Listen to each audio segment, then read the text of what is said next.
And God said to Noah, Plant and maketh thy vineyard, and crush thy berries into a vessel. Use the nectar, the blood of the grape, to help celebrate my high holy days and my special festivals.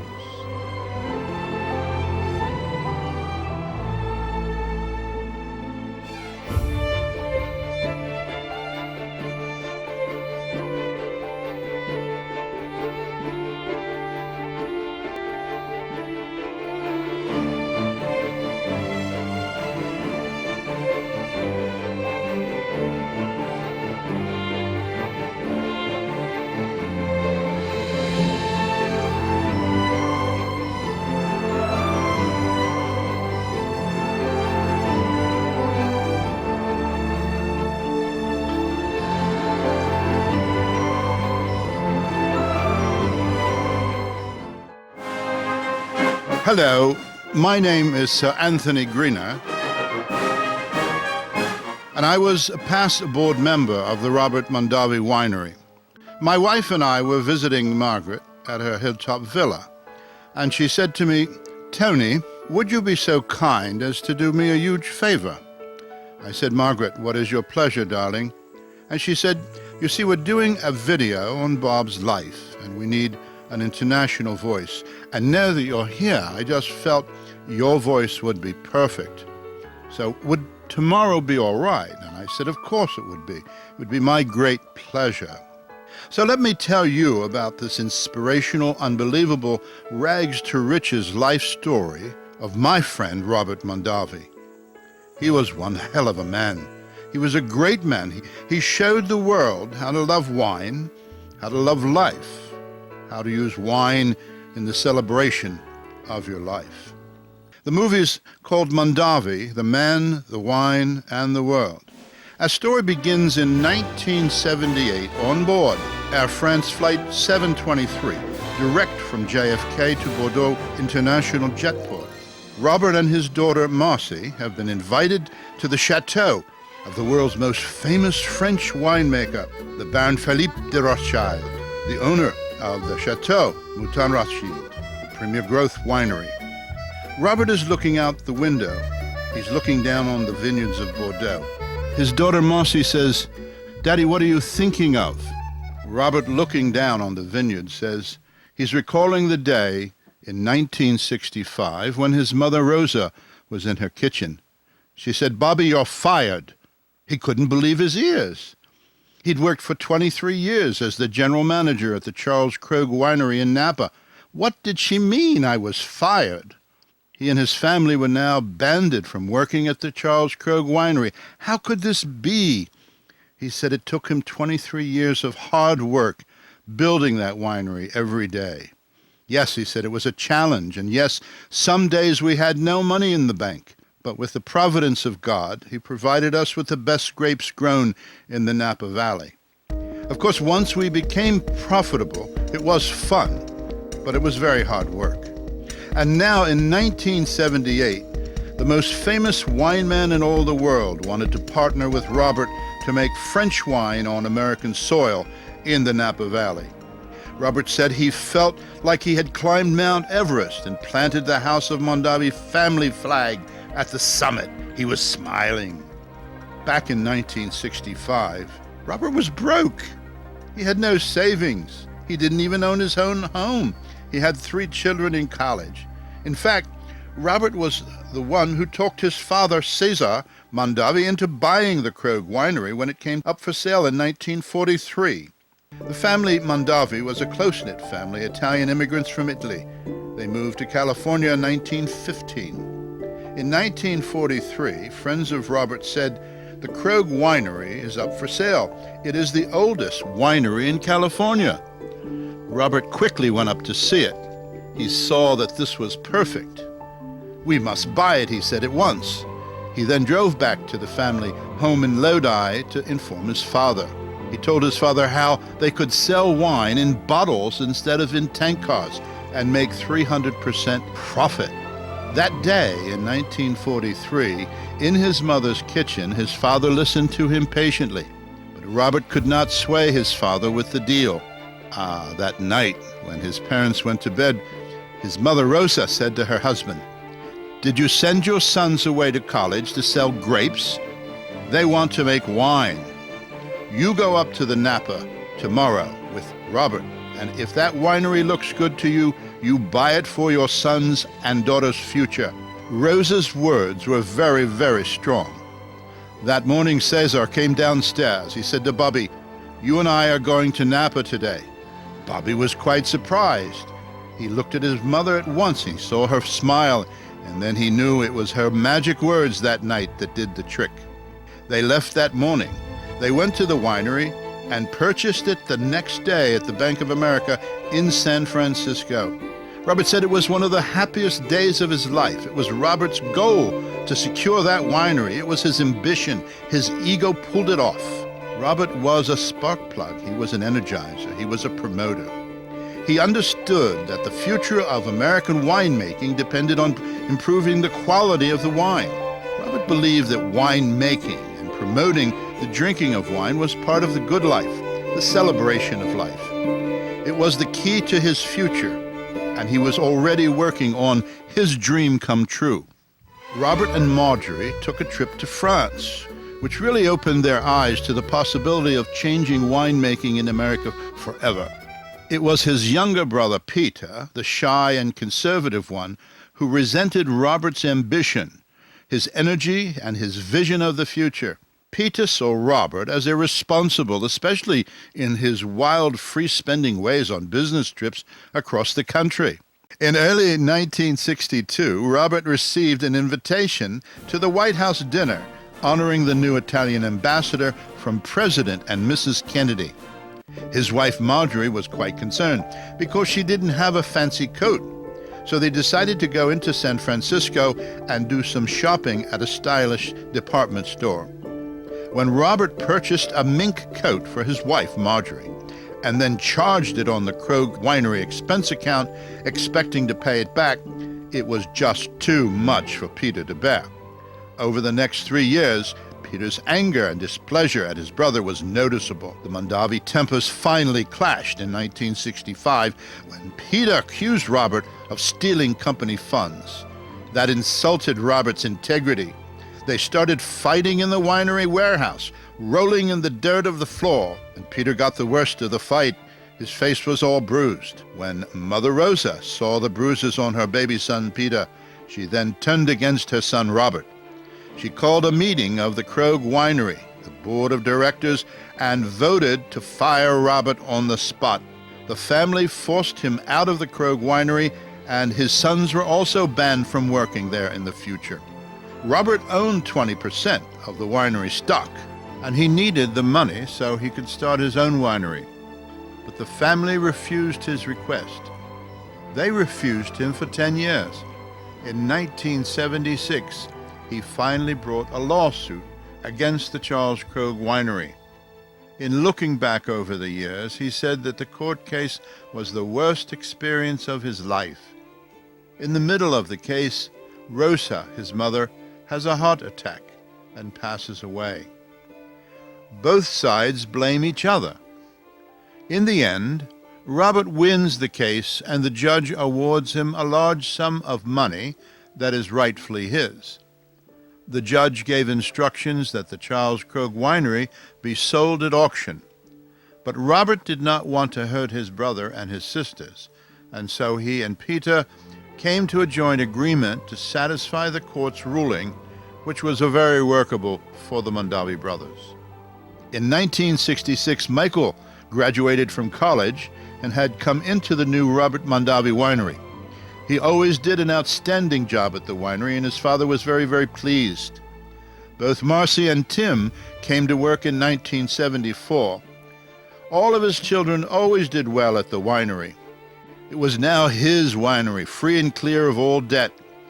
Back in 1965, it's true, as some of them say, that Robert had an ego as high as the Golden Gate Bridge. And it's also true that he had a taste for the good life, the best of everything.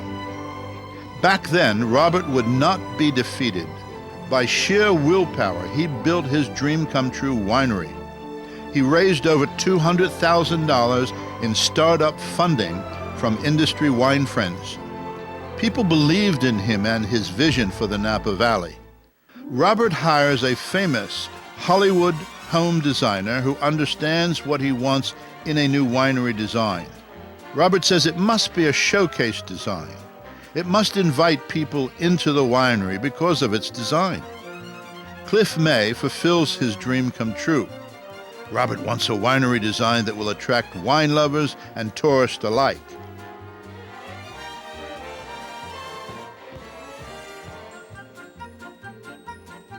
The design is a Spanish-style high arched with a compressed A-frame roof with a tall Spanish watchtower. Robert looks at it. He says, "That's it. You've nailed it. You've nailed it. That's what I want." In late 1965, the Robert Mondavi Winery begins construction. Robert's dream is to create wine that will be called world-class and that will rival all European wines. Robert brings new high-tech science to his winery lab. He's learned from the French to handle the grape berries tenderly when they come to the winery. Also, he uses small French oak barrels to age the wines. These French oak barrels add a special taste value to the wine. Robert is able to release his first wine in the very first year of business, 1966. In 1968, he bottles a Sauvignon Blanc, then considered an inferior grape, under the name of Fumé Blanc. It is very profitable for him. In 1976, Robert achieves a new level of fame with the infamous Paris Tastings, a blind tasting in Paris of America's Napa Valley wines up against first-growth French wines. Stephen Spurrier, an Englishman who owns wine shops in Paris, decides to host a publicity stunt to gain business for his shops in Paris because of America's 200th bicentennial anniversary.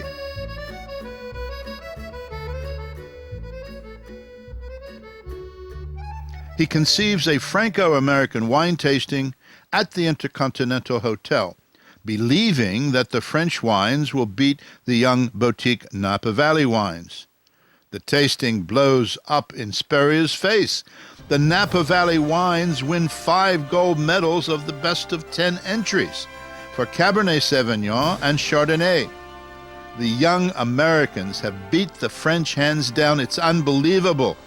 The impossible has happened in Paris, with the best French wine tasting experts in the world doing the tasting. Robert gets a call from someone at the New York Times, relates the good news to him about the winners of the Paris tasting. Robert is celebrating because both of the winemakers worked for him in the early 60s.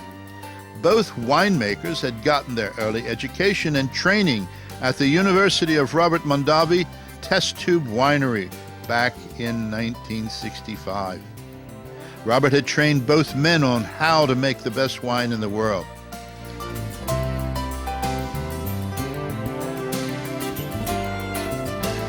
Because of the famous Paris tastings, Baron Philippe de Rothschild has invited Robert to Bordeaux in 1978. The Baron wants to discuss a joint venture in Napa Valley with Robert, making French wine in Napa Valley. Robert is absolutely thrilled. What an opportunity, he says. Working as a partner with his wine idol, the Baron, they create Opus One Winery, right in the middle of Napa Valley. Robert's dream has come true, and now it's on steroids. Robert is flourishing in the wine world. The Robert Mondavi Winery is receiving praise and tribute from the wine industry magazines across the country and from the fancy food consumer industry media. But Robert's life at home is foundering. As Robert pursues his dream and travels 4 months out of the year, his good wife Marjorie falls deeper and deeper into a drinking problem. Michael, his oldest son, later complained bitterly that my father neglected his wife and his children in pursuit of his own world, fame and fortune. Tim said that Dad never came to any of my games. Marjorie was always there for Robert in the early years, but back in 1962, Robert meets a woman who's going to change his life. The very capable, the very beautiful and vivacious Marguerite Bivier. a very fair-haired Swiss blonde who has captured his heart, but she is also married. Margaret also speaks 5 languages and finally becomes the publicity department head.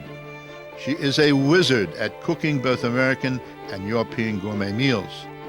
She begins to take over the role of Robert's first wife at the winery, and soon Robert discovers that Marguerite shares the same vision, the same plan, and the same future goals and mission of the Robert Mondavi winery. Robert's children recognize what is going on behind the closed doors and are very, very angry. They are insulting Marguerite at the winery. The winery has a no dating policy between employees, but not for Robert, he's the boss. Behind the scenes, they fall in love and begin a 10-year, not-so-well-kept secret affair. Robert wants a divorce. Marge's children rally around her. Robert does provide very well for her during the divorce. He marries Marguerite in 1980 in Palm Springs. When Robert can only speak expertly about wine, Marguerite is all about marketing. Now, as Mrs. Mondavi, she's become the marketing director of the winery, conceives the August Moon Saturday evening celebrity concerts.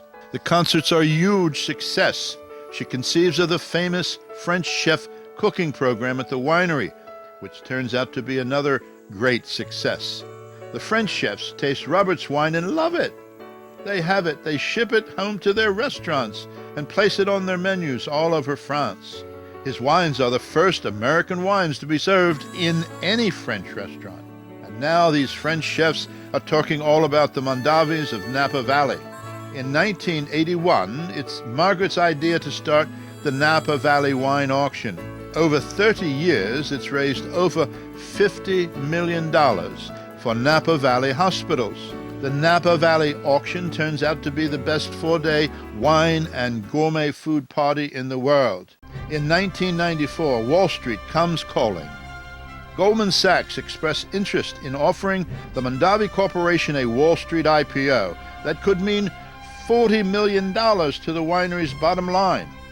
Robert is fascinated by the idea because they are always cash poor at the winery. Goldman makes the presentation, Robert's ego gets the best of him, and he agrees to go up with the big boys. They do the IPO, and it is very, very successful. In the late 1980s, the Mondavi winery received some very bad news. The vineyard has been infested by the phylloxera bug, a tiny microscopic bug that sucks the roots and the vines dry of their natural moisture. The Mondavis are forced to pull up all of the rootstocks and the vines and replant over 300 acres in Napa Valley, which is the most expensive acreage in California, at a cost of $4.5 million. Robert has done it all. He is now known as America's wine icon. He has won every industry award there is, and then some. The winery's success is at its high point. The name Mondavi is America's brand name wine. In 2000, the French ambassador calls Robert at his office. He tells Robert the good news. He says that it is my good fortune to announce to you, Robert, today that you have been awarded the French Legion of Honor. Margaret tells Robert that only 2 other Americans in history have been given the honor, Lindbergh and Patton. And now, my dear, you have received it. As the ambassador pinned the Legion of Honor medal on Robert, he said, "I know that you will want to say a few words to your friends." Robert walks over to the mic and looks over the crowd of friends. He says, "Thank you, merci, merci. Thank you to the ambassador. Thank you to the French government. This is such a grand honor," he says, "to be awarded this famous medal. I am truly honored and humbled. I have many people to thank. As I look at the faces here in the crowd, I see people who have helped me with my dream come true.